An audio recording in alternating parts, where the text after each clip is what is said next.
Regular people are taking their knowledge and content, packaging it up in an online course, and they're making a living doing it. But not everyone is successful with online courses. There's a right way and there's a wrong way, and I'm here to help course creators actually succeed with online courses. Hi, I'm Jacques Hopkins, and this is the Online Course Show.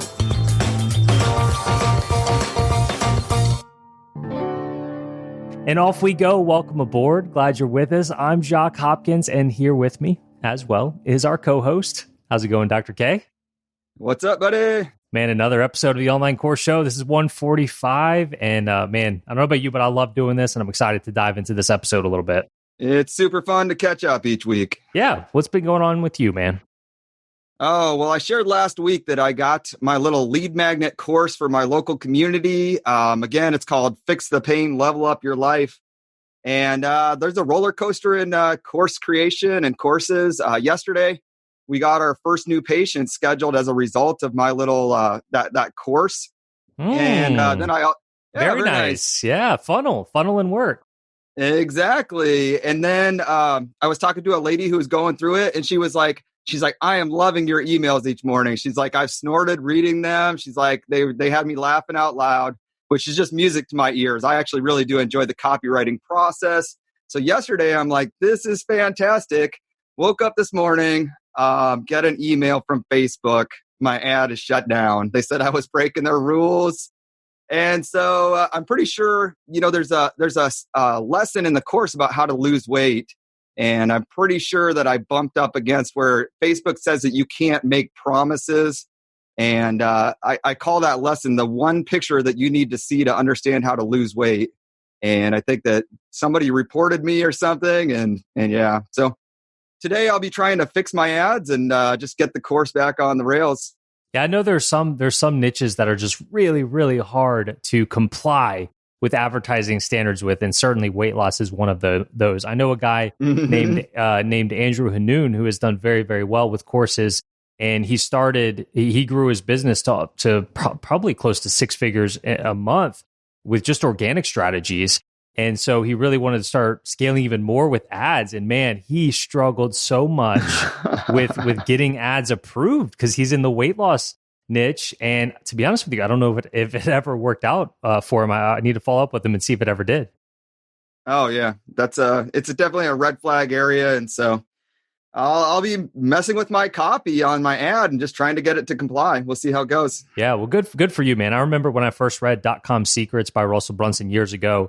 He talked about all the different types of funnels you could have. That was one of the first times that I learned about funnels and funnels for all kinds of different businesses. And for those that aren't familiar, you are a chiropractor by day. You also have an online course as well. But in this case, you have a free little course, mostly for your local community there in Iowa. But the idea is to generate more foot traffic to your local chiropractic. What's it called? A clinic, studio? What's the jargon? Yeah, chiropractic clinic. There you go. And so it makes me think of when I was reading that book, because he even had funnels for like in-person businesses, which I'm not super familiar with, but you have a lot of experience there. So well done. That's awesome that you got your first person coming in from that. Thank you. So what else, about man? you? I've been following in the Facebook group. I see that you were all excited about a new purchase. So what'd you buy in the last couple weeks? Well, man, I don't know that I've been really great at cranking out content the past year or so. I've done a lot of like systemizing things and organization and logistical things, but I feel like I've got a lot of content to offer both on the piano side and the online course side. And obviously we do this podcast, but I think there's even more I can do. So I'm just really trying to dial in my studio here, right? And so I've got these three really great cameras. I've got 3 camera angles, and I recently bought a new teleprompter because I have a video editor on my team now, a new video editor who's amazing, and he's kind of tired of editing my jump cut videos. Are you familiar with the jump cut video? Definitely. Yeah, I first learned that technique from James Wedmore back in the day. And you just kind of write out a script. And then what you do instead of memorizing it or using a teleprompter is you just kind of read a couple of sentences and try to memorize that. then look up at the camera and then recite it, go back down to your page and get the next sentence or two and so on. And then the video editor just has to cut. It's just a style of video. And my video editor was like, you should really think about a teleprompter. It's kind of hard to edit these videos. And I was like, look, Zoltan, I used to have a teleprompter. I used to do some teleprompter stuff, but it's just a pain. And he's like, yeah, I get it. And so I started looking into it, and I found this really great, this great new style of teleprompter that just literally kind of screws onto the front of the lens of your camera, and then you just slide your phone into it. Like, it's super small, and you put a teleprompter app on there, you load your script, and it works great. And it's only $99. It's called the Parrot. It's like the Parrot Padcaster or something like that. I put a post in the Facebook group, the online course community. And so some people said, yeah, that's what I use. It's amazing. And other people are like, thanks so much. I'll check it out. But it is really nice. And my video editor is like, man, this is great. You're doing great. It's so smooth now. So I've been cranking out some content. And I think that's the purchase you were talking about, because I posted it in the Facebook group. But I also bought another toy. Hold on. I got a question about that teleprompter. Okay. So are you going to are you typing out everything you're going to say, or are you at this point doing more bullet point outline and making it more organic as you're doing these videos? It very much depends on what it is, right? So, for example, a couple of days ago, I filmed a new piano YouTube video. It was about chord changes, smooth chord changes, and I had an exact message that I want to convey. And I'm not always the best at just off the cuff stuff, to be honest with you. I really wanted to kind of script it out, tweak it. I kind of wrote out a script.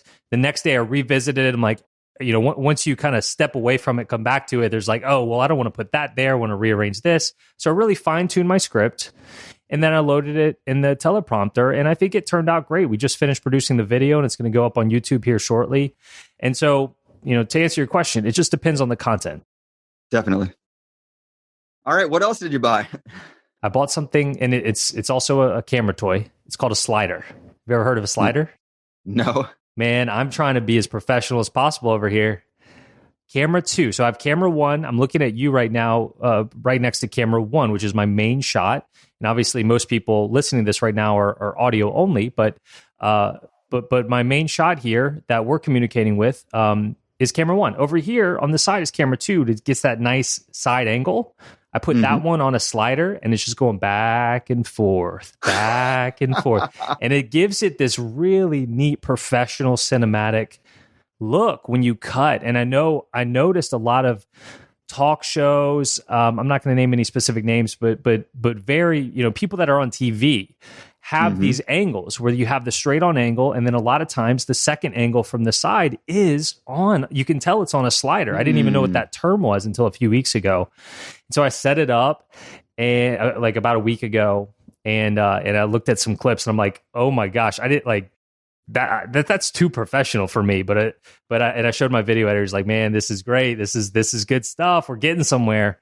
So I'm excited about that toy as well. And I'm recording this right now on both of these camera angles right now. The slider. Yeah. What about that new piano in 21 days video? Is that going to have some of the slider action going? No, I set the slider up after that new YouTube video. Okay. But look, I want to start making more YouTube videos, both on the online course guy side and the piano side. And I'm starting to do content repurposing here with this podcast too. And we can talk about that a little bit, but I'm extracting clips from the full podcast episodes and I'm dropping them into the podcast feed. Let's get into that. But also, since we're on the topic of video, I'm taking video clips from the podcast and putting them in places as well. And so, for example, that's why I'm recording camera 2 on the slider right now is we'll have clips from this episode, and people will be able to see the video clips, and you'll be able to see that slider for episode 145. Definitely. Yep. I had to clean up the background of my room that I record in because you said, hey, we might actually start to put out some of these videos. So I'm in like my storage room. I'm next to some giant things of toilet paper and paper towels from Costco. And but I tugged in a plant here and put up a nice picture in the background. So trying to be presentable if you end up sharing any of these clips. Man, I love it. You got a collared shirt. You got a picture There on you the go. background. You got the nice green plant. It looks really good. And so speaking of these clips, we kind of announced it on the show last week about extracting clips and dropping the audio clips into the podcast feed each day. And we record these episodes ahead of time. So at the time we're recording this right now, none of those clips have actually dropped into the feed yet. So I'm still waiting for that to happen and see what kind of response I get. But the process of putting those in there was not too difficult. And I just really think it's going to add value for people. And so I kind of said we were going to try it for a week, but I feel good for trying it for a few weeks. And I feel like we're going to be doing that for this episode as well, but only time will tell. Mm-hmm.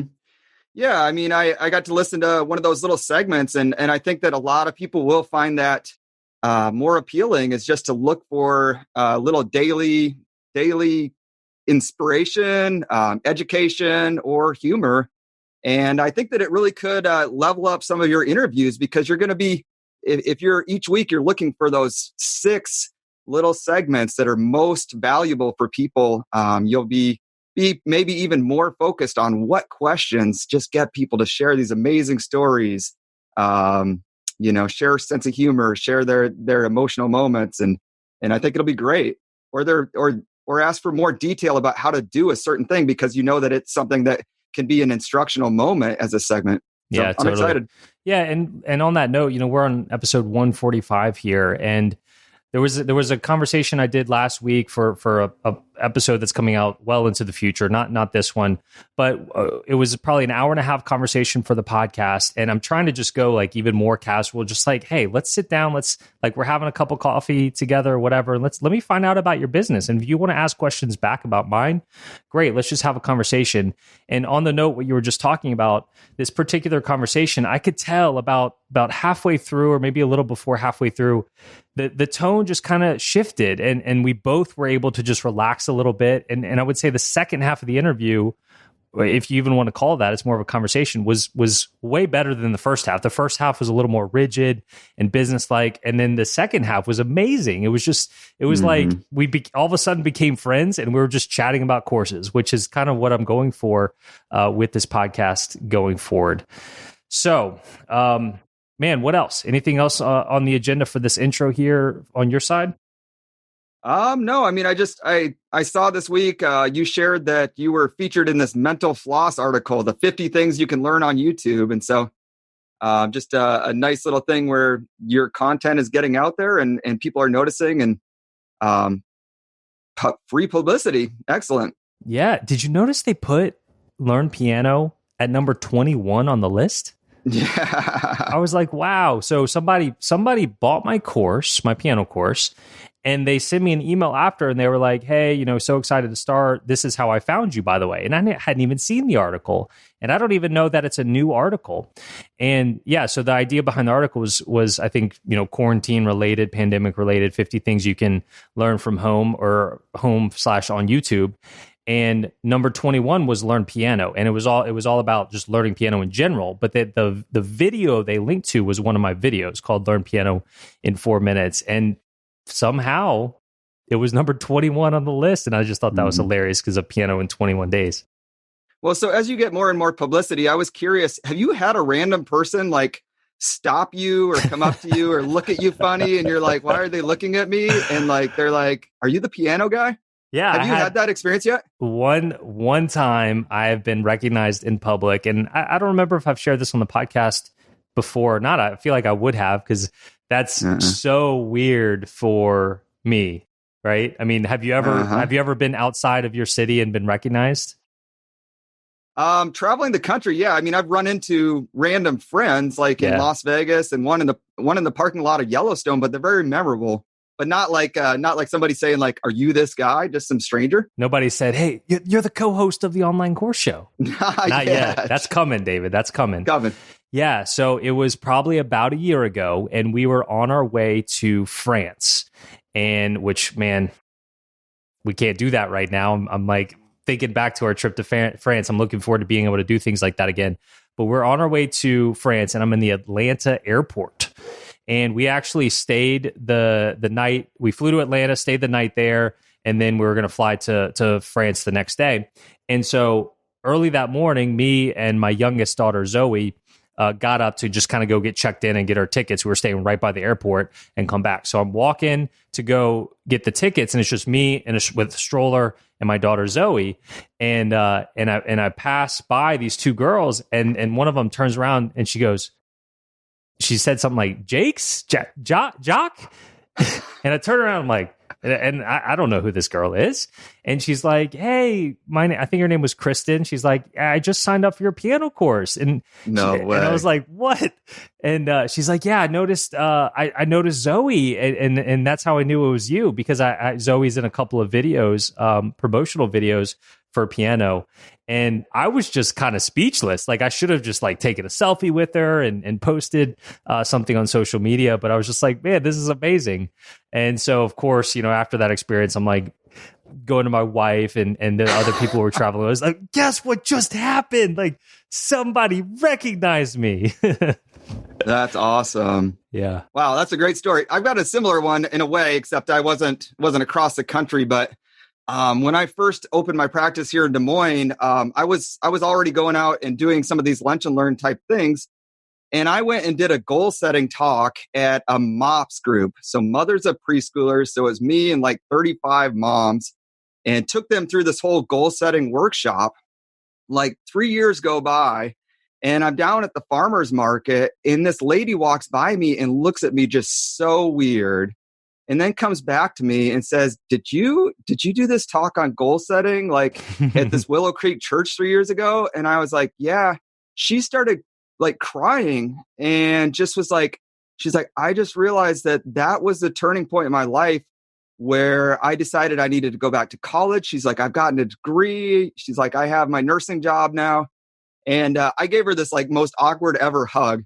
But I mean, I felt like I was on TV, but and that's the kind of thing that I live for, is like trying to just at some level improve people's lives.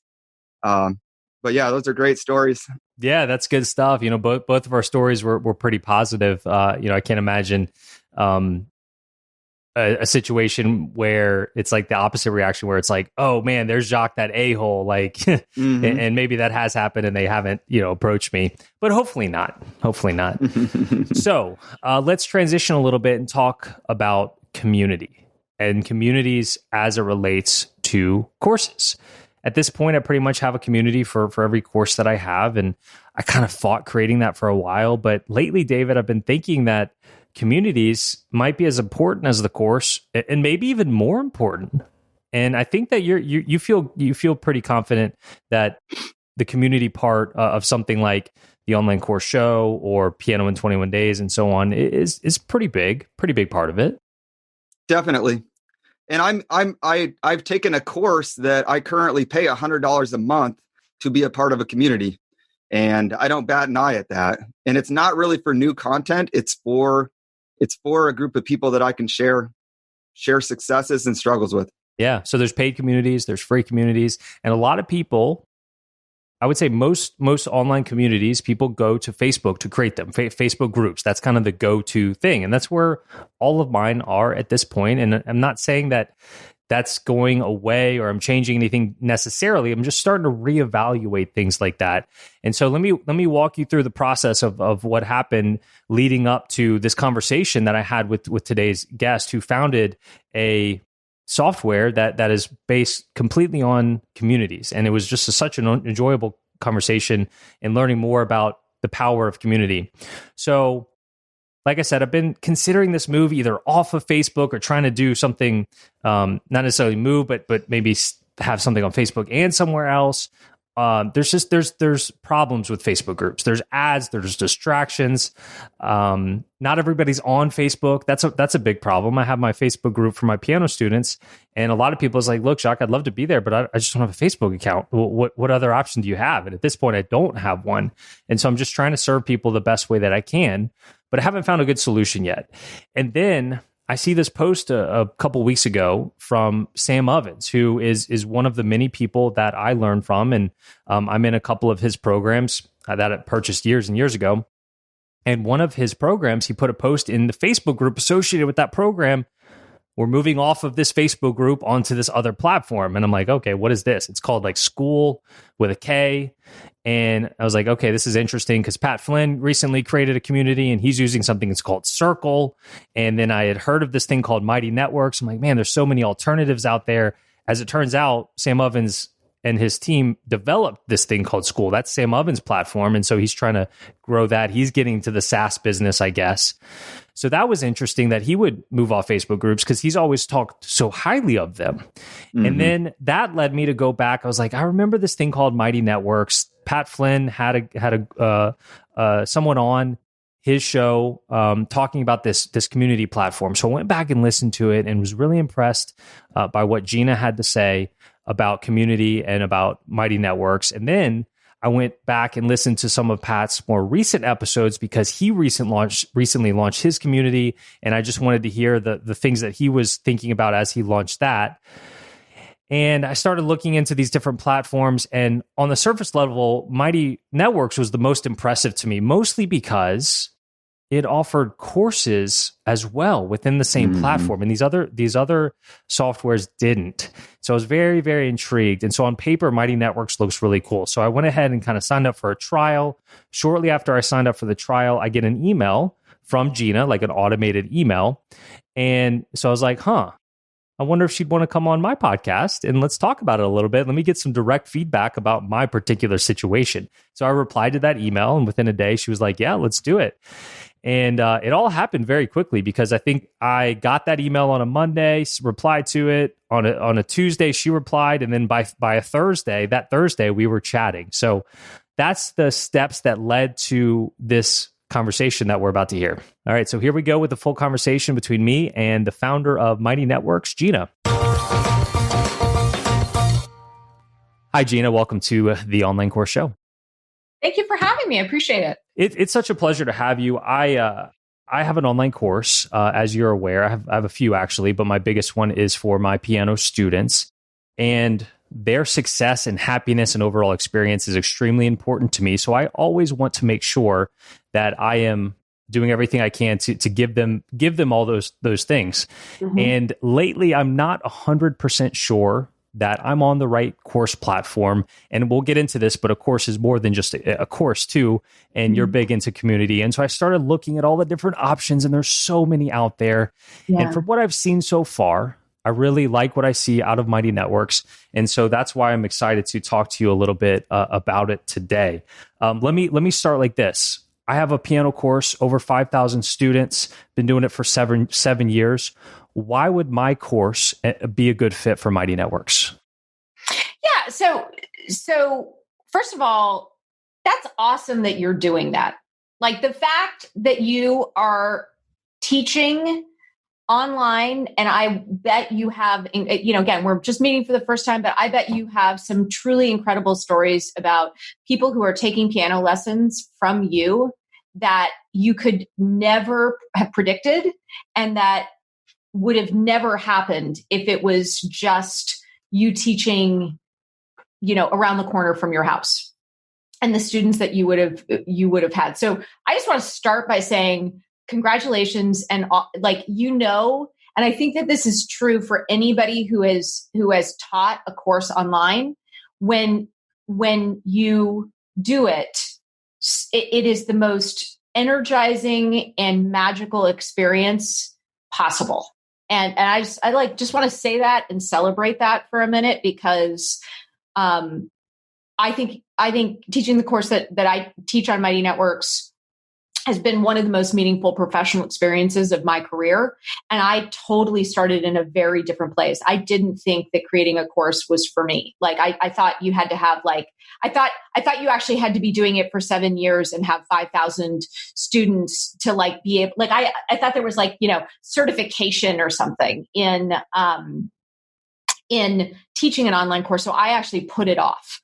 And I think this leads into how I believe you could use a Mighty Network, and where I think online courses can go from here, and where I do believe that they are going to go from here. So, fundamentally, anything that is a course is the process or the journey of mastering something interesting or important to someone. One of your students is taking your course because they want to learn how to play the piano. What do we know about learning and what do we know about mastery? Mastery generally is not done best watching online videos that are 15 minutes and taking a quiz. That is not like that is some other paradigm that, comes from an industrial, learning environment, as opposed to where and how we have learned for centuries how to do things, which is through community, through connections. It's not just about the instructor. The instructor sets up the framework for that journey to master something interesting or important to somebody, but it's the people you're doing it with that really matter. And so we actually at Mighty Networks started as just a community platform. Like that's not just like, it's actually kind of hard to build, especially if you do it, on every platform, instantly available on iOS and Android and web and desktop web and mobile web. It's actually kind of hard to do. And it's hard, with some of the things that we're really focused on, which is how do you build relationships with other members, as opposed to, I think one of the things that's happened online is that the term audience and community have come to be synonymous, and they are quite different. An audience is no one is connecting to each other. A community is where relationships are being built between people. And when you have a community that is building relationships between people, guess what happens? You actually are building a network, which means, especially in the context of mastering something interesting or important together, that somebody is much more likely to stick with a program, stick with that mastery, if there are multiple points of contact and multiple ways of staying engaged with that course. And so today, when we don't have that network or that community component, what do? Well, you send a lot of emails. I was like, is this a PG-13 podcast or not? But I'm just going to go with a lot. You send a lot of emails. You try your best to make your content as compelling and high quality as possible. And you value your instruction on how much content you're actually giving people. And the reality is, why do we take an online course? We take it so that we can learn as quickly as possible the things that we want to learn, so that we can have new skills, new practices, new talents. People take piano lessons because they want to know how to play the piano as fast as possible. They don't take it because they want 40 hours of programming and content. And so if you can create something that is much more of a community, because we only built online courses into our platform when our creators told us to, they told us to for like a year. We're like, wait, what? Why? Like, can't you do it this way? They're like, no, just build it in.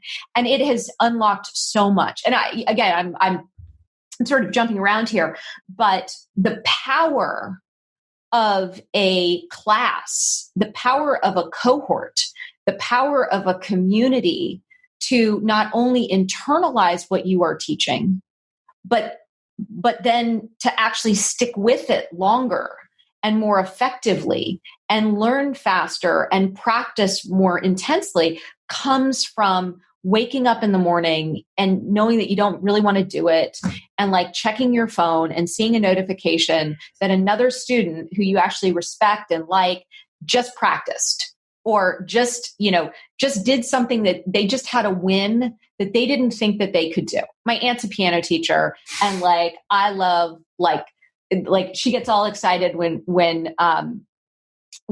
kids learn how to play, a classical piece or like a really hard piece. And it's just super, we feed off of those wins from other students, because that's the thing where you're like, okay, well, if that person can do it, then I can do it. And today, unfortunately, when all of the course platforms are primarily focused on content, then what happens is you spend, and remind me that we need to talk about also the speed of creating, something that actually works. Because what happens is this notion it's all content. You spend 6 months building out all your content before you actually, have it reach anybody, and then you put it out and it either works or it doesn't. But then quickly you figure out you have to have a community. So you go out and you look for like a Facebook group or a Mighty Network or any new service that, is coming out. And that fragmentation, even if it's like nicely integrated with Teachable, it's still fragmented. It's still not a community. And so when you can actually bring a community and course together, something profound happens. From the moment that I last stopped talking until now, you have absolutely nailed it. And a lot of these things that you're saying are things that I've just been thinking about more lately than throughout the entire 7 years of my online course. And to be perfectly honest with you, when I got the idea to create my online course in 2013, my number one motivator was passive income.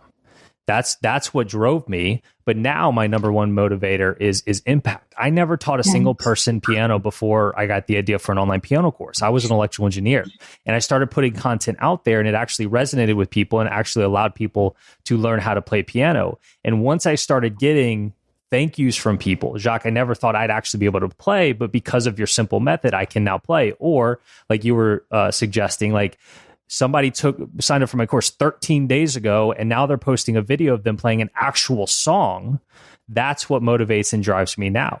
And for full context, I fought creating a community around my course for a very long time, probably because I was originally motivated by passive income and the 4-hour work week and all that. I didn't want another place for me to have to go moderate. Yep. So I didn't create a Facebook group for my students until about 1.5 years ago. And so that's why there's only 1,200 people in there, and there's 5,000 people that have ever signed up for the program. Right. Not to mention, not everybody has Facebook as well. Mm-hmm. So we have the community now. And lately I've been thinking the community might be as important as the content, maybe even more important. And I think you might be putting me over the edge to think that maybe it is even more important. So, it's funny, as you were saying, you had the course, and you were like really hesitant to create a community. And let's make sure we also talk about like the work involved in a community, because I think that has been completely horked. I think the technical term for it is like misunderstood horkedness. But I had the opposite. So I have a process and a methodology for making community building and organizing, and it just very well designed so that it's not a lot of work and it's really fun. So I love community. And I, again, was really intimidated by creating an online course. And I thought it was something that needed to be perfect and needed to have a lot of stuff. And there was like an expertise to it. So I put off creating an online course. And what I realized is when I could start with a community and essentially do a course live, everything changed. Everything changed. And, today, a year, we launched our own online course called the Community Design Masterclass. It's basically, our promise is how you can create a community so valuable you can charge for it, and so well designed it essentially runs itself, for all the reasons that you just said. And we've had nearly 3,000 people go through it in a year, and it's gotten some really profound results.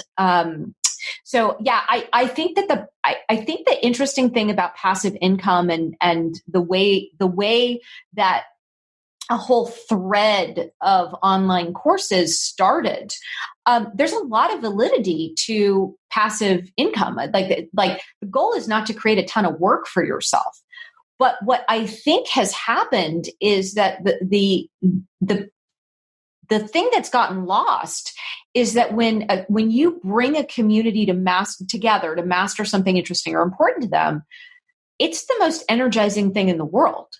It's so much fun. So not only are you working for 4 hours a day from anywhere, but you're doing so with an energy and a sense of impact and creativity that is just, again, I think we have decided that this is a G-rated podcast, so it's just awesome. Yeah, it's just trying to make it really, really, really awesome. we just try to make it as accessible to as many people as possible. Yeah, G-rated. I just made up that it's G-rated. I just decided I'm not swearing that's fine. this morning, and I really appreciate it. I would like for you to be you too. I want your true colors to shine for sure. It's fine, but it is really exciting.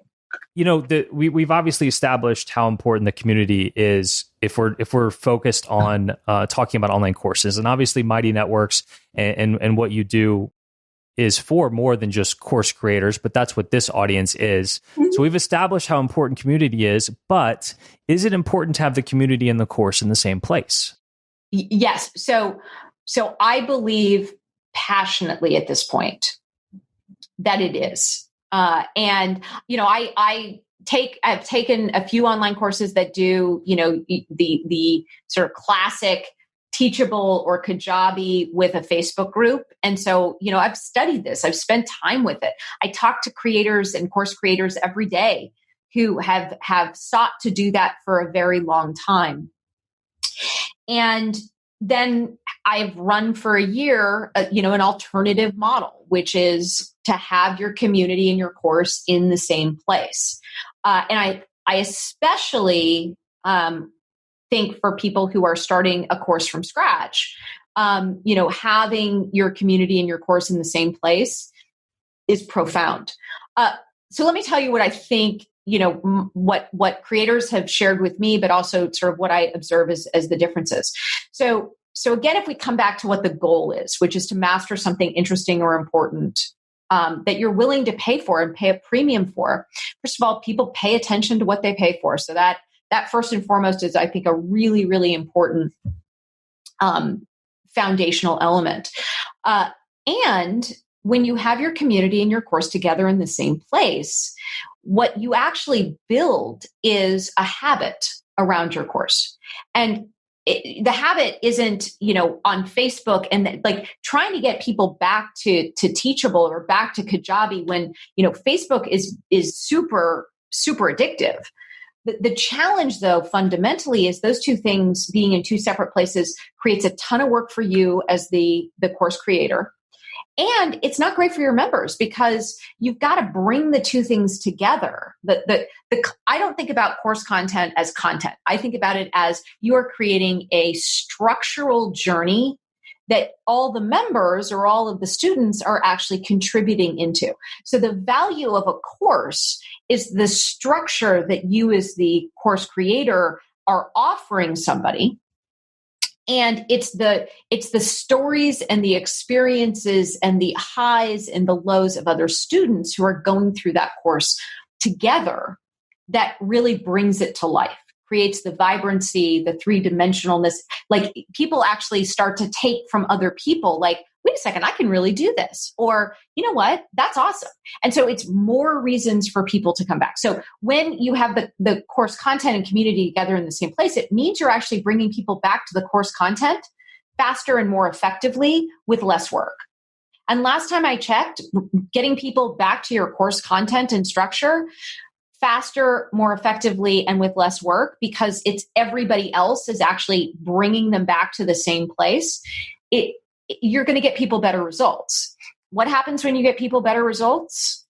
Last time I checked, people pay for results and transformation. That is the point. You can then use the testimonials, and you can, you know, have referrals and affiliate, all the things that we do. The successful courses where you actually get results for people are so much faster and easier to grow than something that doesn't. So that, I think, is super important. And then let's talk about Facebook specifically. There is a reason why in real life, when we want to learn something in a workshop or a seminar, that we go somewhere away from our house to stay focused.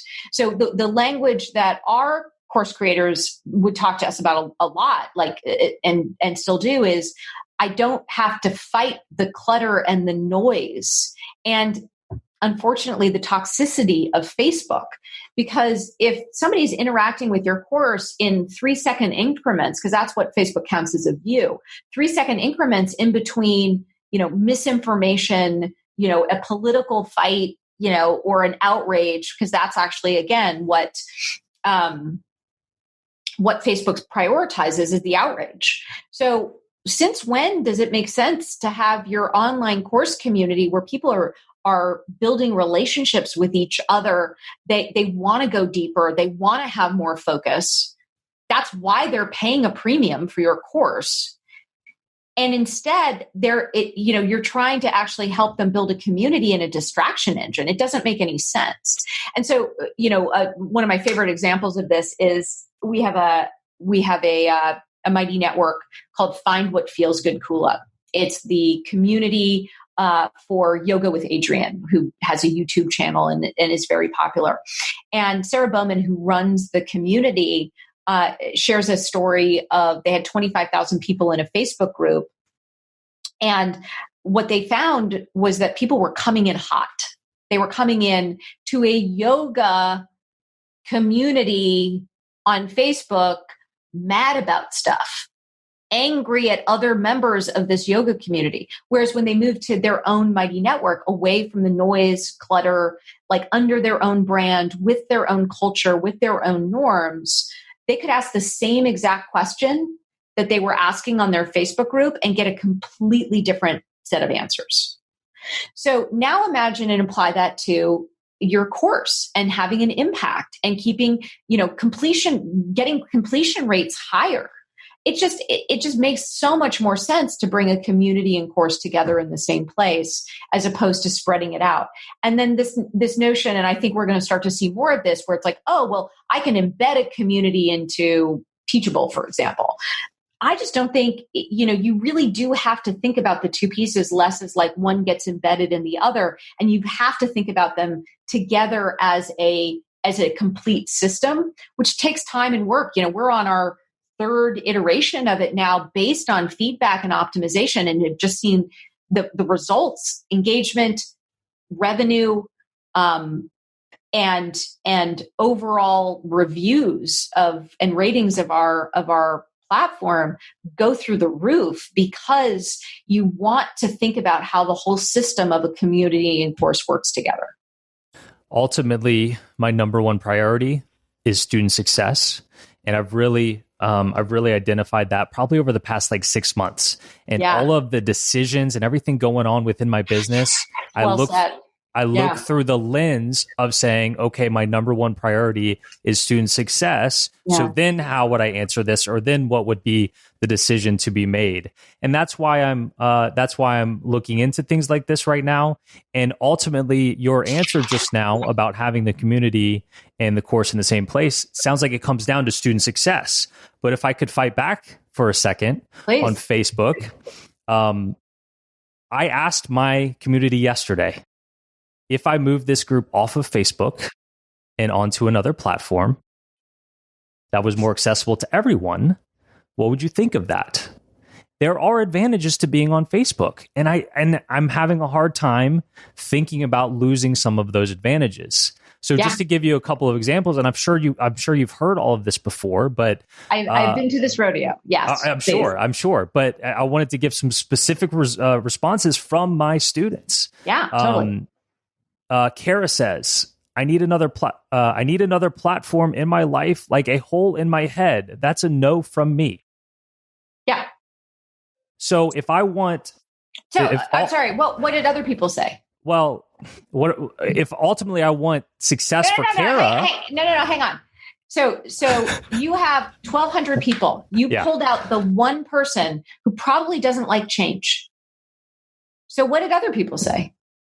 Well, I pulled out all the negative ones here, and there were a lot of positive ones that I wasn't going to read to you. Right. And that's exactly the point. So for example, first and foremost, human beings, there's a subset of human beings that never like change. I mean, I think Steve Jobs said it best, which was most people don't necessarily know what the next better thing is. And is Kara the student, and is she your best student success story? No. So if you just told me a moment ago that student success is the most important thing driving you, and I just spent the last 5 minutes telling you what we're certainly seeing and what people are telling us, which is people get better results when their community and courses together in the same place. The other thing that you don't know is what context is Kara coming from. So for example, what she's probably thinking that you're going to do is set up your group or your community on another social media platform that she's going to have to figure out and learn. Whereas what we see our course creators showing up at Mighty Networks and saying, hey, we're in the same way that somebody might move from Teachable to Kajabi, and you're not sitting there saying to them, oh my gosh, what do you guys think about that? It's, hey, we're actually bringing together our community and course in the same place, as opposed to we're going to move our group to a new platform. She doesn't know what that means. And most people don't know what it means. And that's the role that we have as course creators to say, what and how can we get more people better results? Well, especially if the next 5,000 students that you have, Jacques, that they're going to get better results by having that community and course together in the same place, is focusing in on the negative people that's not how you survey. That's not how this works. You can always find somebody who doesn't want to move. But I think that the thing to really focus in on is, can you get more people better results faster, and to build stronger relationships of the people, across people? And the answer is yes, when you pull a community and course together in the same place. Yeah. And to your point, I'm not necessarily proposing them having to have yet another platform. I'm just proposing to Kara and to everybody else where the course would be, there would also be the community. And like you're saying, Kara clearly doesn't understand that. Yeah, which is fine. And it's not necessarily, it also comes down to how'd you ask the question, which you've shared. So that's great. Right. But fundamentally, this whole notion of, I don't want another login. I think that's actually a really kind of funny thing, because when you set a course up where you're selling it on ClickFunnels, you have it on Teachable, your Facebook, you have a Facebook group, you have to go through 3 different logins for that. And you've set it up with Zapier to send people all these different places. But fundamentally, yes, she has a Facebook account, but, we don't know what else she's doing on Facebook. We don't know how she's going to be able to focus on what you're teaching and the things she wants to master together. I just think it's really fun. The number of steps people have to take to protect the Facebook group. Imagine you just have one login for everything, which is the model that we advocate for. It's just funny, when you think about it. It's like, what and how can you create something that is better, more engaging, more long lasting, and gets people better results? Yeah, ultimately, instead of just reading the rest of these negative responses, ultimately for me in my head, I'm thinking, okay, a lot of these people are already on Facebook. If while they're browsing Facebook, they can see a post from the group or that I'm going live on Facebook, and it reminds them, oh, I need to practice my piano. I think what you're ultimately saying is maybe that's not the best student at the end of the day, and I could be serving the better students even better elsewhere. Yes, that is exactly what I'm saying. Okay. And I'm saying I'm not saying you have to get off Facebook and delete your Facebook account. It's just, where do you invest your time and energy as a course creator? And, if you can create a network that gets more valuable to every member with each new person who joins and participates, and you can get them better results faster, then you actually can position your course as, the fastest way to learn piano, like the most supportive way to learn piano. Both of those are incredibly powerful messages, especially if you can deliver on them. And can deliver on them when you bring a community and course together in the same place. Is there any way to make your own community, say a Mighty Network and a Facebook group, both work? Yeah, absolutely. So what I would say, though, is it's more work for you. You could also have a Facebook page and a whole setup where you're building a bigger audience on Facebook. and then sending people into a community where they can really meet and build relationships with each other. Because I guarantee that your students can't build really deep and valuable relationships with each other in the same compelling way in 3-second views whizzing by them. But that doesn't mean that, and what I love that you just said, and I think is really powerful, is, that reminder, those nudges on Facebook are super valuable. So what about trying to figure out how to use those nudges to get people into a community so you're not the only person nudging them, but rather that ability to have a place that's away from the noise and clutter of Facebook, where people are having wins and they're super supportive of each other in a way that sometimes is more difficult on Facebook, and actually requires a lot more work on your part, because you're actually competing with every other thing Kara is seeing on Facebook for her attention. Imagine instead you could create a network, a community that comes together, and you could be going deeper together, and then you don't know how that expands and how you can bring more people in from that way as well. So over the past week or so, I've just really done a lot of brainstorming. What would the ultimate experience be for my students? And obviously the community, we've gotten into that, the content. And then I'm thinking to myself, okay, what about accessibility of the community and the content? And to me, it makes sense to have like an app that they can access on their phone or their tablet or from their desktop. And every time they log in, it's the same, no matter which device they're going on. And I can do my weekly live Q&As with them from within that as well. And everything would just be all within this one Piano in 21 Days ecosystem. And they essentially would never have to go anywhere else. Yes. That's it. Mighty Networks do that. Yes. Absolutely. Explain to me the app part of that.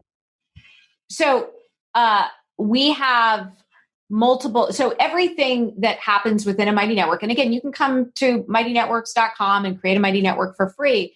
And on the Mighty Networks apps on iOS and Android, you get to learn piano in 21 days, and you're off to the races. And so you can have your course and community together in one place.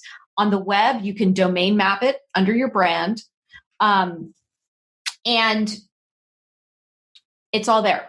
So whatever you do across platforms, it's all there. Additionally, we're about to do a total revamp of our events feature. It'll be out in a few weeks.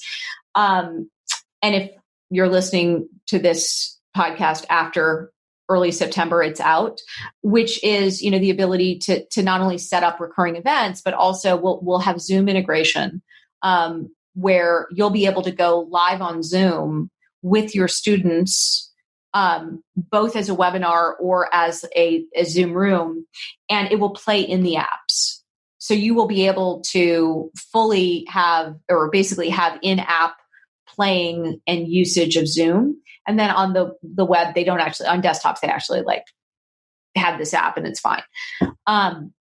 So all of that comes with, whether it's our free version, our community plan, or our business plan, which is the plan that has courses and community and integrations and everything you would want on one plan. And then we also offer a super expensive replacement. It's super expensive if you compare it to the community or business plans, but really very efficient and well priced if you compare it to custom development, which typically, I don't know how familiar you or some of your listeners are to custom development, but it ain't cheap. It's not cheap. And it takes a really long time, and it's super risky. So you're talking hundreds of thousands, if not millions of dollars to create your own iOS app. And then you wake up one day and you're like, wait a second, I need to actually keep improving it. And also, I also need Android. And can you guys, by the way, you're good. You're good. This is real life. And you can hear the gardener at next door, and I think it's probably going to show up at my house. So we also offer a version of a Mighty Network that we call Mighty Pro, where you have your own apps. under your brand in the app stores. And so it is a replacement for custom development that you would actually otherwise need to develop your own apps. Yeah, I've seen some course platforms do offer branded apps and non-branded apps, and it sounds like Mighty Networks has that. Now, which ones? Because here's the thing that I've observed, and there's a very specific reason. At least the main. So most course, which ones have you seen that have your own branded apps? So let me give you an example. Sure. There's one called Members Pro, which you can build your course in it. You can also do the app thing. They don't have the community yet, but that's coming out in a couple of months. Oh, I'm sure. I would be very interested to know, and I'll go check it out, if they actually have native mobile apps. So what a lot of people are trying to do is like, oh, it's the same thing to have essentially a web app in the mobile app. And it's not the same thing. So we see the numbers in terms of where the engagement is happening. Native mobile apps are really very different than that sort of an approach. Okay. The other thing is that, again, coordinating and integrating your community and your course content in the same place under your own branded native app, super, super effective, super valuable, and kind of hard to do. So that's Mighty Pro. That's what you're talking about right now. And is that like a one-time fee for setting up, or is that also a monthly plan? Yeah, so it's actually an annual plan, and it replaces custom development. So it's competing with hundreds of thousands of dollars in investment that you would get one time. We have a different model, which is you pay an annual fee and you get all the updates. And so we're constantly putting new features out. We're constantly putting new and different design options out, and we offer it basically instantly. So every time we update, we take care of all of the updates and all of the maintenance and all the improvements. So Gina, I first heard about you and Mighty Networks on the Smart Passive Income with Pat Flynn. What was that? About a year ago or so, something like that, 8 months. It was sometime last year. Yeah. And Pat Flynn recently launched like a new sort of community. And when I saw it, I was like, oh, he's finally using Mighty Networks. And he didn't. He used something else. Do you have any idea why he didn't use Mighty Networks? Yeah, no, I don't know. Here's what I would say. I have a feeling that there's probably some really smart business things going on behind the scenes when you have the kind of, audience and the kind of following Pat has. The other thing is that there is this path and this model of, hey, I want to have and continue to use a course platform that is content focused. And then I want to work really, really hard to not change that. So I'm going to embed or add on community. And it's certainly one step better than a Facebook group. So no question, if you can do SSO, single sign on and like use your Teachable account with a community, that's better. I would observe two things than a Facebook group. It is very different than having an actually integrated experience. So if you're Pat Flynn, you're not leaving Teachable. You're just not, and that's okay. And that's totally understandable.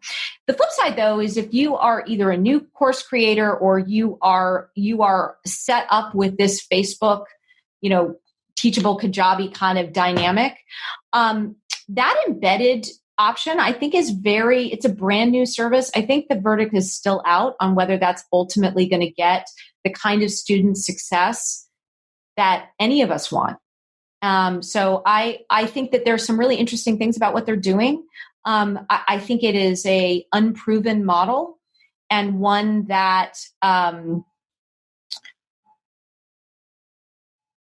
I think at the end of the day, when you start thinking about live courses and you start really thinking about how you create an integrated experience for maximum impact, you can't separate out your course and your community. And the whole, let's make them try to talk to each other. It doesn't get you that much better than Facebook. Yeah, I know he ended up using something called Circle, and I've looked into that as well because I'm trying to look into everything. Sure. And that's just a community platform, which there's a lot of those out there. I mean, are you familiar with Sam Ovens? Yes. He's a big time marketer, consulting.com. Yeah. I'm in some of his Facebook groups. I don't know if you know about this, but about 5 days ago, he put a post on one of his biggest paying Facebook groups that said, we're moving off of Facebook for the community. We're moving to, he's building his own community platform called School.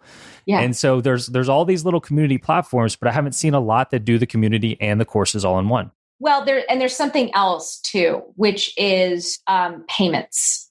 So that's another thing we added. And again, we added it because people told us that's actually what they wanted. And we are seeing that, again, when you have all of these different pieces, the challenge with community, and I think that the new services will see this, is that it always seems like it's a lot easier to do than it is. At Mighty Networks, we've been building communities for a long time. And it allows us to do some things like see how courses and community interact with each other. See how, for example, important events are to creating a really easy way of building a community. So for example, if you're a brand new service like Circle, like you don't have events, you don't have payments. And the answer is, you're going to just, use Zapier to like move things around. And we're right back at the beginning of like, that's a lot more work for the content creator. That's a lot more work for the course creator to like set all of these different things up. And then on the custom development front, it's really hard to do and really expensive. And so what happens, and this might be just inside baseball. So forgive me if, or, just kind of the curse of expertise or knowledge. I'll say knowledge, which is the other thing that happens when you're building a community platform is that you start with the web because it's the easiest development platform that you can have. And then you're like, iOS coming soon. And then you realize pretty quickly that actually building an iOS app to integrate with the web is hard. And then as soon as you have the iOS app, you're like, not only do you have to actually keep improving the iOS app, but you also then get all the people that are like, well, what about Android? And now you're in a situation where you're trying to like just maintain at the same time that you're trying, like other people are coming at you with like 15 different features that they want. And it gets very hard and very confusing. Coming back to what a course creator is looking for, which is member or student success. It's really hard for a new community platform to get the features and the combination of features that are going to enable that student success. And then if all you're doing is you're moving your Zapier, setup from Teachable and Kajabi or in a Facebook group to like all these new things versus if you can bring more of them together so that they can be integrated seamlessly, all in one place, all under your brand and instantly available on web and native apps. Like one's a heck of a lot easier than the other. I'm curious next about maybe a specific example. And I know you brought up the girl with the yoga business. So what other maybe course creators first out there who were on another platform like a Teachable or, my course is on ClickFunnels right now and had a community somewhere else and then brought everything together in Mighty Networks and had a really good experience. Can you share with us a story from somebody? Yeah, I'll share one that I love and is brand new or not so brand new, but I think is actually happening more and more across Mighty Networks right now. So there is an amazing woman named Mary Heffernan, and Mary runs something called 5 Mary Farms. It's a ranch, cattle ranch, about 5 hours north of us in Palo Alto in Fort Jones, California. So just the tip of Northern California. And she is an incredible entrepreneur. She's got over 100,000 Instagram followers and documents basically life on the ranch. And about, I want to say maybe 2 years ago, she launched 5 Mary's Entrepreneurs, basically a small business online course. And she used, I want to say, I forget who she used for the course, and then had the community on her own Mighty network. So she had the, instead of using a Facebook group, she was using a Mighty network because she wanted something that was beautiful and branded. And then, but for the course content, because it was before we really had courses, she used, I forget who she used. It was either Teachable or Kajabi. And so about 2 months ago, given what's happening in the world, she decided that she was going to keep her 4 girls home on the ranch instead of sending them back to school, and homeschool them. But instead of just thinking about it as, homeschooling her 4 daughters, she thought about it as, I'm actually going to create a community with curriculum for other families that might actually want to homeschool their kids as well. She called it the ranch. She calls it the ranch school. And she just, she kept it limited. And for this, for the ranch school, she's using a Mighty network with their courses and community together in one place. So I think it's a really good example where somebody who started with Mighty networks for their community and Kajabi, let's just say Kajabi, it could be interchangeable. Kajabi for their courses, liked it. It's worked well, but sees the value in the next iteration of bringing her community and courses together in the same place. And I will tell you, she is having tremendous success with the ranch school, because I just looked at the numbers yesterday. And I think it's a really good example of the evolution, not just of what's happening on Mighty networks, but I think in general, to your point, what you have found where you started with passive income, thinking about your course as content, which I think, again, if you have a podcast called Passive Income, how most people start thinking about it. And the community stays the second-class citizen, the afterthought, and something that you embed into the community, as opposed to thinking about it as an integrated experience. That's really cool. I might go and just kind of experience that for myself, just to see what it's like on the student side. Now, for those that maybe don't have a business and an audience and all that yet, I mean, there's really 2 types of people listening to the podcast: those that have an online course and are looking to grow and get better, or those that are on the sidelines. And a lot of people don't have a course, but they also don't have an audience or a community yet. And for those people, what are the steps to get started with an online course you recommend? And I'm guessing it's not step 1, make the online course. Well, actually, it's a little bit different. I am a huge fan and huge believer in, Danielle Leslie and what she does with Course from Scratch. I mean, I think it is one of the smartest approaches to creating an online course for the first time, especially if you're not starting with an audience, you're not starting with an email list, you have no social presence.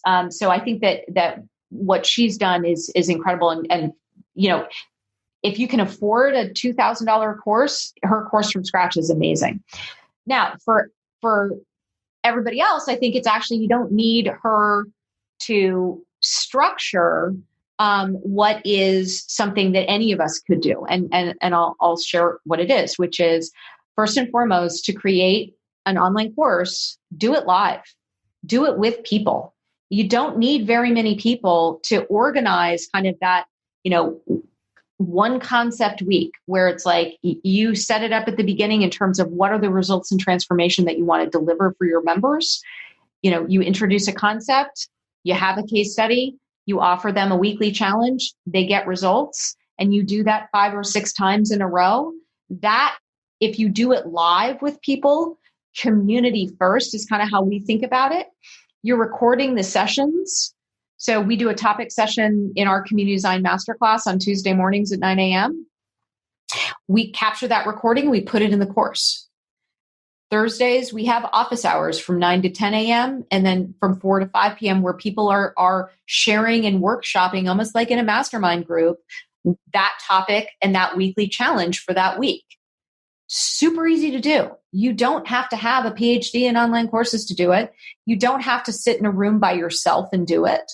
It's as easy as capturing, doing a live session on Zoom, capturing it, putting it in the course, doing that 5 or 6 times, and you've got an incredible course. Now, here's the other thing if you're starting from scratch that is super easy, which is because you don't need very many people, you can actually use your own network to go find those 5 or 10 people. 5 or 10 people going through that 5 or 6 week live course is another variation of consulting, if you think about it. And you can charge a premium for this because it's a replacement that somebody would otherwise pay for consulting. Now, you actually have passive income because you've created a course, you've done it live. It was probably pretty fun because you were doing it with people and watching them get those results. And you can also use those 5 or 10 people to offer testimonials and case studies so that you can actually take what you've now built and either do it again as a community and course together in one place, or just offer the course content. We actually have a way on a Mighty Network. You just turn the community off and you have courses. But the community is so much fun. Like, why would you do that? Anyways, there are reasons to do it. And then you can charge for that just directly in your Mighty Network. And what's great is if you get 5 or 10 people results right out of the gate, and you've gotten them through your own network, just reaching out to friends, family, colleagues, you can get 20 people results and transformation. If you can get 20 people results in transformation, guess what? You can get 100 people results in transformation. So if you invested in creating something that was meaningful at a premium, and you weren't focused on from day one, just like hammering out high production value content so that you never have to talk to somebody. Even services like Stripe or Airbnb, that their mantra in the early days was do something that doesn't scale. So I'm a big believer that especially if you're starting from scratch, doing a course live for, let's just call it 5 people, using a really simple one concept week, that is going to allow you and enable you to charge a premium for your course and then scale a premium course much more effectively than if you lock yourself in a room with great lighting and a super HD camera and talk at the camera and record and think that that's going to be how you create a course. Because I'll tell you the thing I learned doing it live, doing this course live is I knew immediately when a concept hit, and I knew immediately when I was confusing people. And I could fix it in real time, which meant that now the quality of our course, my course that I teach, this Community Design Masterclass, because of that, it's so much better than it would have been had I focused more in on having HD video and the right lighting. Speaking of teaching live, and this is the last thing I have for you here, I am about to do what I'm calling the Piano Boot Camp, and that is where I'm going to teach 8 people my curriculum live over 21 lessons. And I'm doing that for 2 reasons. One is so I can save those recordings as kind of a bonus for That's people. Exactly what I'm saying. Exactly right. Yep. And the second reason is also what you're saying is that I'm going to be better at teaching by doing this because I'm going to be re-recording my course soon. I'm doing this first so I can get that direct feedback on my curriculum, even though this will be the 6th time that I'm re-recording the course. Yeah. Like I said, I'm trying to make it as good as possible. So here's my question. I have these 8 people. I did this whole application process and everything. I weeded it down. And I was just about to create a Facebook group for those 8 people. And we're gonna meet live 21 times. But a thought occurred to me yesterday. I was like, I wonder if this would be a good way to try out Mighty Networks. But you did mention earlier that maybe the events and the Zoom integration maybe isn't quite ready yet. Do you recommend for 8 people, what we have right now is great. It's just about to get a lot better. So would this be a good application to just dip my toe in the water of Mighty Networks? Absolutely. Okay. Any tips for running that through a Mighty Network? Yeah. The probably the most important thing would be to set it up as a course within the overall Mighty Network, and then utilize the main Mighty Network for the community with the 8 people. Okay. I'm happy to show you how to do it. We'll record it and we'll make sure your audience can see it as well. Excellent. Okay. Well, Gina, it's been a pleasure. I could probably talk to you about this for a while, but I'm very impressed by you and Mighty Networks and what you're doing for course creators. It's very impressive. So thank you so much for joining me. Just let people know once again where they can find your stuff and maybe get started with Mighty Networks if they have been intrigued by what you have to say. Yeah. So number one, mightynetworks.com. The other thing I would just invite people to think about or do is we teach this way of, especially if you're starting from nothing, without an email list or without a social media following, we teach how to do a community-driven course and also how to build a community that is not a grind in our community design masterclass. So I invite you to join us in it. Perfect. Thank you, Gina. All right, that's going to do it for the conversation with Gina. David, welcome back. Let's talk about it a little bit. Oh, man, I really appreciated you asked her some harder questions. You didn't just throw her underhanded pitches. I mean, I felt like I was a little bit like listening to Oprah asking Lance Armstrong the hard questions. But Gina, she was a badass, like she had an answer for everything. And I think that she's a really solid just creator and a force.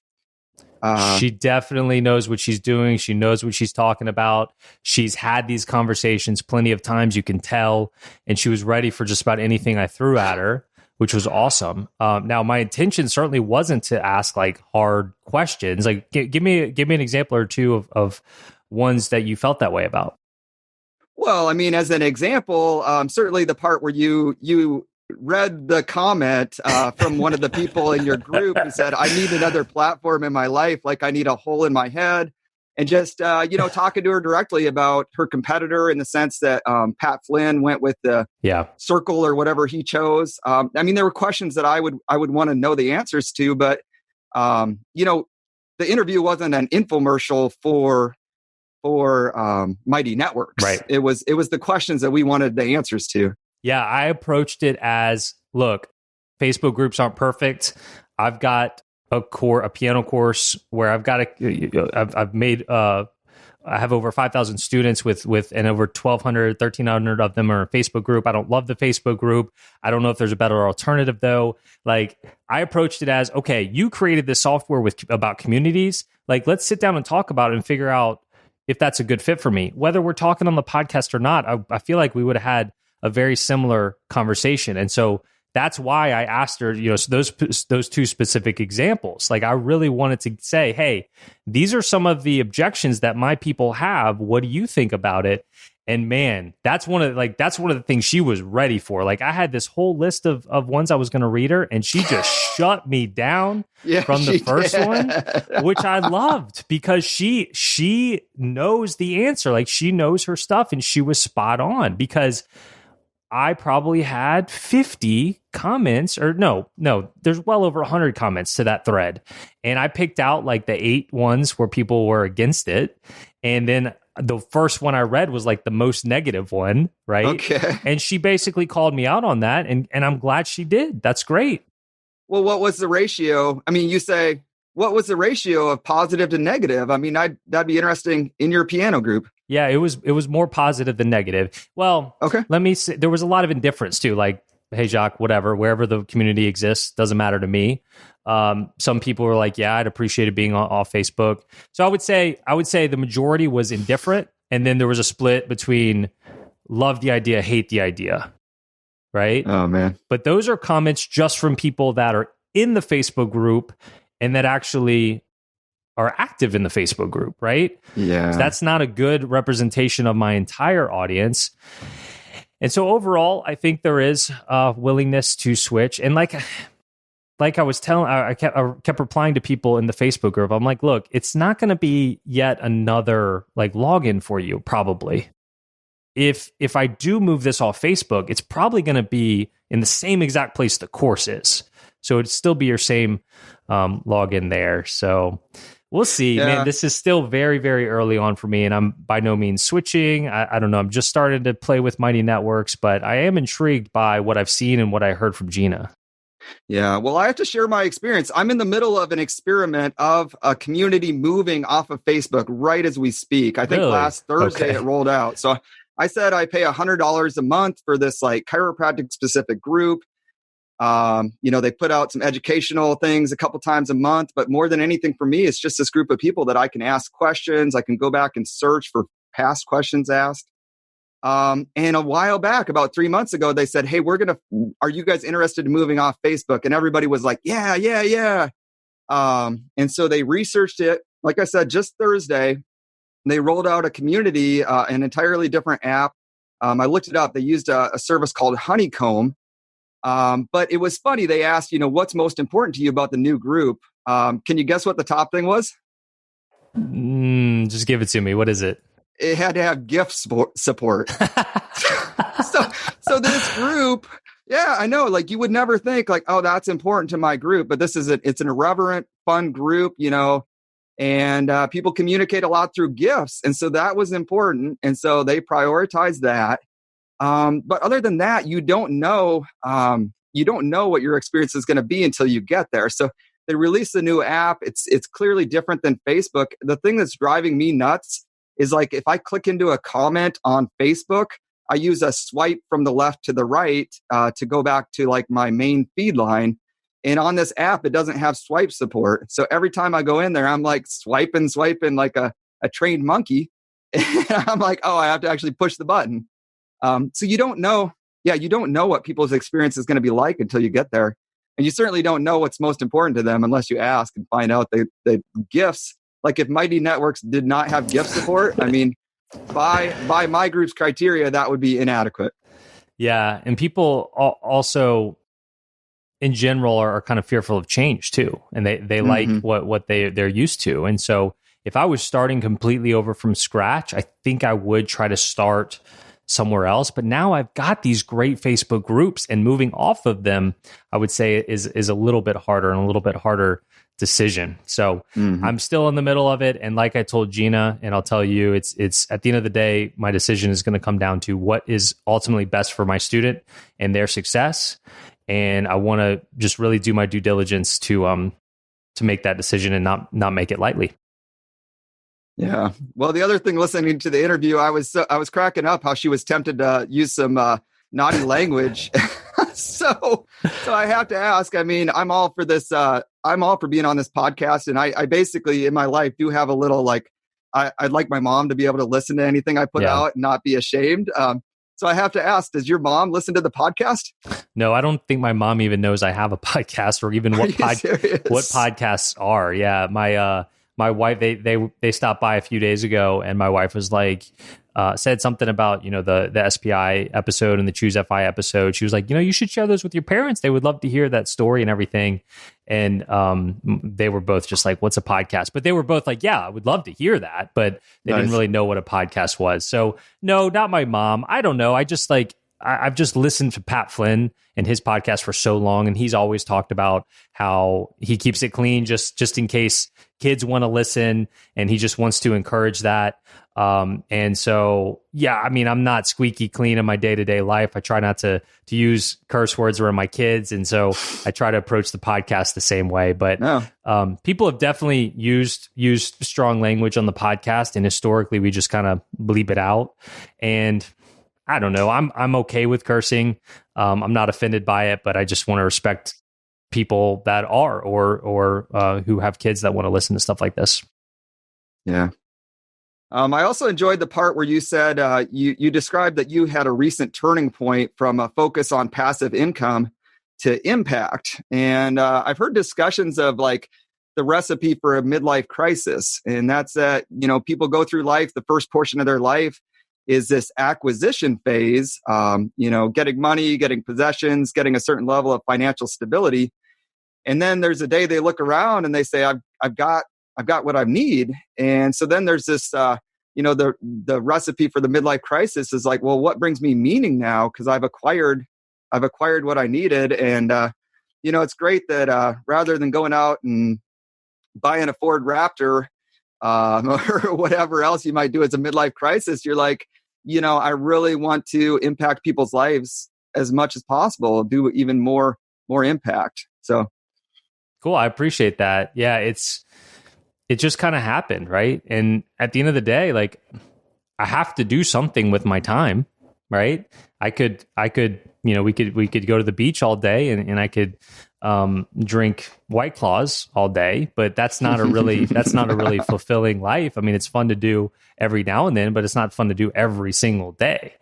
And I've just found great joy and passion for this line of work and helping people learn piano and helping people succeed with online courses. And the money is nice, but it's not completely passive. And what is really nice is when people when I see people playing the piano, like you've said many times, you should challenge people to play for other people as kind of like where they need to get to. When I see videos of people playing and they say like 3 months ago, I didn't even know what the C key was. Or if people message me and they're like, look, Jacques, I 3 months ago, I didn't have a course. I just got my first sale, or just, sold 40 copies of my course in my launch, things like that. I mean, I feel like I'm doing good things while I'm here on this earth. And it's hard to put into words, but that's good stuff. And that's far better than quote unquote passive income, in my opinion. Yeah, definitely. So within Next Level Courses, I mean, this talk is about adding this community part, but then there's also where do you host your course? And within the Next Level Courses group, I think that you shared that you're looking at like entirely different course platforms. And so as I listened to this and was just thinking about your situation, the main thoughts that came to my head is that kind of like before you would make a switch from Facebook, there might be this question of ultimately, would you like people to pay a separate fee per month or per year to stay a part of the Piano in 21 Days group? And then you also, again, mentioned in Next Level Courses of you're starting to research all the different online course platforms. So I guess I have two questions for you. Number one, would you consider making, like when somebody joins Piano in 21 Days, they just get the first year of membership in a community for free and then it goes to paid? And how would that influence your decision? And then the second part is like, what's on your wish list and what's on your need to have list if you were to make a switch to a different online course platform? And those are pretty big questions. I know. Those are big questions, man. I'm going to give you the high level answers because I think the deep answers to both could be a whole podcast episode on their own. And so there's online courses and there's memberships. Right. And they're kind of two different things. Memberships are usually more pay monthly, whereas an online course is a one-time fee. Sometimes people confuse the two. They try to charge monthly for what's actually an online course. Memberships typically have continuously added content, interactive components, communities, stuff like that. Whereas online courses are more a set pre-recorded curriculum that you buy and then you go through. I think there's definitely room for having a model that includes both. And that's one of the things I'm exploring as well, along with the whole community platform and everything. So it's an ongoing thing. And I'm usually pretty transparent with the audience about what I'm doing. That's kind of what this brand is built on. It's like, hey, look, I've got this piano course. It does pretty well. I'm not perfect, but I figured a lot of things out along the way. I'm going to share that information with you and also from the podcast guests, and hopefully that can help you with your online course business. And so I'm going to go through this process and just make sure that I'm using all the right platforms that I should be using, and I'm charging the right things, and the one-time payment model versus monthly is the right thing for me, and so on. And I'll share that with the audience. And this episode is just kind of the starting place where I talk to the founder of Mighty Networks. And so you're catching me a little off guard here because I do have a list somewhere of the things that I would look for in kind of a course platform. And so if you want to, actually, you know what? Found it. You ready? All right. I would say some of these are obvious, but like developers are actively working on improving the platform. right? It's not something that they made 4 years ago and now it's just there and not improving. So they're adding features like, hey, gift support, stuff like that. It would be great to have like a community aspect to it. I know Kajabi has something. Other platforms have something. Mighty Networks obviously has it, but it was community first, and they added the courses to it. Whereas a lot of the other platforms, courses first, they added the community aspect to it. Gamification, I've heard things about it. I'm not convinced whether it's necessary or not, but that would be cool to at least have that as a feature. Mobile optimized. Being able to go live from within the course platform, I think would be cool. And there's a few more, but the last one that I'll mention here is that it would be nice to be able to easily turn the course and the experience into an app, whether that's a native app or not. But apps are only going to be more and more prevalent. Mm-hmm. And so if we can easily take what we have, whether it's just a course or course and community, and seamlessly have that as an app, that's a really nice feature. And like I told Gina, I think Members Pro does that already, but it doesn't have the community. Mighty Networks apparently does that. I'm going to be checking that out. So those are a list of my kind of dream features, and where I'm at right now with ClickFunnels doesn't have all those things right now. I 100% agree that just the most important thing is the app. And the advantage of an app is just that you're always logged in. I mean, just that having to pull up a password it's enough of a barrier to keep people from making progress and accessing your content. And I think that's a huge, that would be my number one thing by far is the app. Yeah, for sure. Well, let's go ahead and put a bow on this episode, David. You mentioned Next Level Courses a little while ago. Man, that's going really well so far, kind of the relaunch of that program. There's about 50 people in it so far. There's a Facebook group, which who knows if that's going to be like that forever based on, conversations like this today. But then a membership portal with some advanced training and whatnot there as well. And one thing I do with Next Level Courses is I do go live weekly and just have a Q&A with the members there and see what they want to talk about. In fact, the next one is in about 13 minutes from right now. Your Next Level Courses, you're going to be attending that?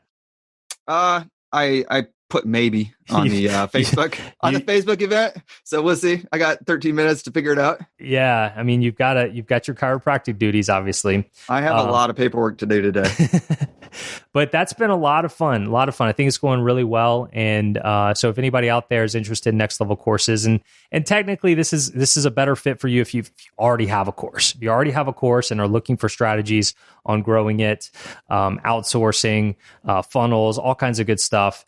And systems, then go to theonlinecourseguy.com and click on Next Level Courses and check that out. There's an affiliate model to get into free. There's also a paid monthly option as well. And the price will never be this low. Again, like it's going to go up eventually, and that free model is probably going to go away as well. So if you want to get in, and be kind of like one of the founding members at the lowest ever price, then now would be a good time. It's going really, really well so far. So I'm going to be jumping on that Q&A in a few minutes, and I'm really excited about that. Mighty Networks looks awesome. I'm not officially on it yet. I'm just trying it out, but they generously helped me set up an affiliate link for those that listen to this and like, I want to give it a shot. That sounds like a good fit.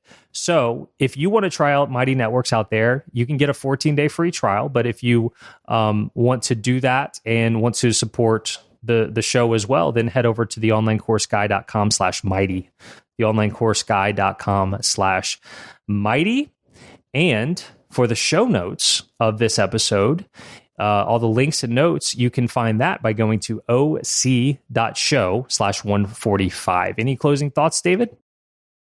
No, I really enjoyed this episode. Yeah, it was a good one. I appreciate you joining me here, and for everybody out there listening as well. Normally, I would say we would talk next week, but how about instead you stay tuned tomorrow for a clip from this episode as well. Talk to you then.